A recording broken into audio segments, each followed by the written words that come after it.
এই মালামাল কার এগুলা? আপনার? একটু জিজ্ঞাসেন, এই মাল আপনার? ওই সিফাত জায়গা খারাপ রয়েছেন কে? ও মানে একটু ছায়াতে খারাইছেন, এই জায়গায় রোদ লাগে। কি কি নিয়েছেন? একটু বসুন বসুন বসুন বসুন। কি কি? থোড়া, কাঁঠালের বিচি আর কাঁঠাল। টোটাল কত টাকার মাল আছে এখানে? না না, দাম চান দেখি কত চাইতেছেন। আচ্ছা এদিকে আসেন, এদিকে আসেন, আমার একটু কিনতে সাহায্য করেন, এদিকে আসেন। টোটাল কত টাকা বলেন? হ্যাঁ, একটা থোড়া, কাঁঠালের বিচি, দুইটা কাঁঠাল, টোটাল কত?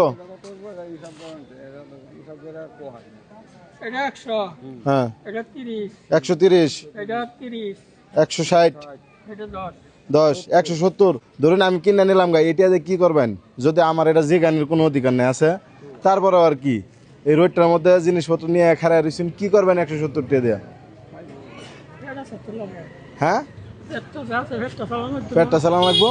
এখন 170 টাকা দামাটা নাই, একটু কম দিলে সবগুলো আইটেম দিয়ে যাবো। যেটাই দেই একটু কম দেই। হ্যাঁ 150 টাকা দেই না, 20 টাকা কম দেয়, 150 টাকা দিতাম। আচ্ছা নেন, এটা ভাঙতে লাগবে না, পুরাটা রেখে দেন। আমার 20 টাকা কম দিয়ে পারছেন, আমি 1000 টাকা বাড়াই দিলাম। এমাল ডিভাইড 170 টাকা দিয়ে কি বাজার করতে চাইছিলেন? এরকম কিছু 170 টাকা দিয়ে বাজার হয়? তুলুন তুলুন, থোড়াটা লাগবে এরকম কেউ আসুন। আর কি লাগবে দেন? একটা কাঁঠাল লয়ে যান, ওনার একটা দেন। হ্যাঁ আর একটা জিনিস লেন, আর একটা কাঁঠাল আছে, এটাও দেন। কারে দিবেন দেন, এটা তুলুন চাচা, তুলেন তুলেন, এটা দেন দেন, কারে দিবেন দেন। আমি আসলে যাওয়ার পথে ওনারা দেখলাম যে উনি রোদের ভিতরে, এখন কিন্তু বাজে কয়টা, 3টা বা 3:30 এরকমই তো বাজে। এই সময়টাতে উনি এইখানে কাঁঠাল এবং অন্যান্য কিছু নিয়ে বসেছিল। তো আমার কিন্তু এগুলোর কিছুই দরকার নাই, জাস্ট আমার দরকার হইতেছে উনারে প্রয়োজন না থাকলে ওনার জিনিসগুলা একটু নিয়ে নেওয়া, যেন উনি খুব তাড়াতাড়ি বাড়িতে চলে যেতে পারে এবং রোদের ভিতরে এখানে বৈশা থাকা না লাগে, এই জন্য মূলত। আপনি নিছেন, এটা নিছেন, ওই কাঁঠাল কেটে নিল। এই কাঁঠালে বেশি কি করবেন? এটা আমার দিন, এটা আমি বাড়িতে নিয়ে ভর্তি করবো।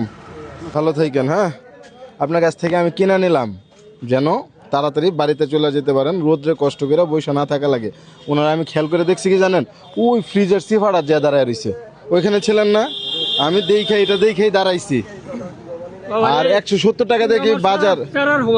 হ্যাঁ আমার ডাক্তার বেড়াত লাগাছে, ডাক্তার দিকে আপনার বয়স 88 বছর বয়স। 88 আপনি যখন আল্লাহর কাছে শুক্র লাট যখন 3টা লইছেন না। হ্যাঁ আপনি এই যে চল খাচ্ছি খুব খাচ্ছি।